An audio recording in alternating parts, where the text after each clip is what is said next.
चाय बनाने के लिए तुलसी के पत्ते, ये काली मिर्च, ये हल्दी, ये नींबू, ये अदरक, ये दालचीनी, ये काला नमक। हम 4 कप चाय बना रहे हैं तो इस साइज के 4 कप पानी के ले लेंगे।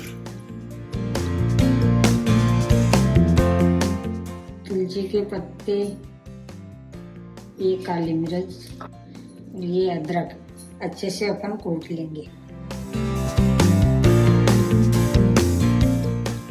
ये अदरक, तुलसी, काली मिर्च अच्छे से कूट के अब इस चाय में गर्म पानी में डालेंगे अपन। ये दालचीनी 4 कप में इतनी काफी है।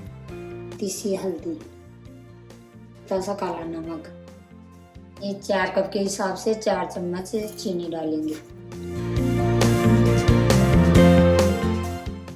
ये 2 नींबू थे ना, इसमें निचोड़ देंगे पूरी की पूरी।